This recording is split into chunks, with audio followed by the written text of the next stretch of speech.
Abituriyentlar uzoq kutgan fursat yetib keldi. Buxoro hamda Xorazm filialida 2026-2027 yangi o'quv yili uchun qabul boshlandi.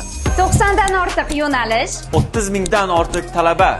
bakalavr bosqichida 35 ta yo'nalish mavjud. Pedagogika va ta'lim fakultetida pedagogika, psixologiya, maktabgacha ta'lim, boshlang'ich ta'lim, maxsus pedagogika, tarix, biologiya, matematika va jismoniy madaniyat kabi yo'nalishlar.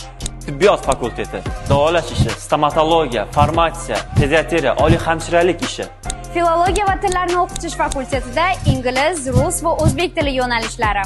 Iqtisodiyot va menejment, iqtisodiyot, moliya, marketing, menejment, xalqaro munosabatlar, turizm, kadastr, logistika, jahon iqtisodiyoti va xalqaro iqtisodiy munosabatlar, soliqlar va soliqqa tortish. Ijtimoiy fanlar va texnika fakultetida axborot tizimlari va texnologiyalari, konchilik ishi, texnologik mashina va jihozlar, kimyo sanoati, texnologik mashina va jihozlar, temir yo'l transporti, energetika muhandisligi, transport vositalari muhandisligi, neft va neft gazni qayta ishlash kabi yo'nalishlar mavjud. Bundan tashqari 14 ta magistratura, 25 ta klinik ordinatura va 11 ta doktorantura yo'nalishlarimiz mavjud. Ta'lim shakllari kunduzgi, kechki va masofaviy. Va 70 dan ortiq xalqaro hamkor atigi 3 yil ichida.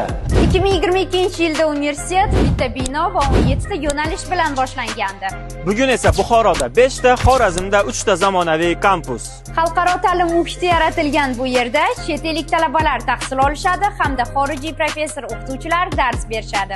Talabalarimiz esa Kipr, Malayziya, Indoneziya va Turkiyada amaliyot o'tashmoqda. Yana bir katta imkoniyat AQSh bilan qo'shma dastur. Boost bilan 1+3, 2+2 yoki 1+1 formatida o'qish va 2 diplom olish mumkin. Siz grant asosida o'qish va stipendiya olish imkoniyatiga ega bo'lasiz.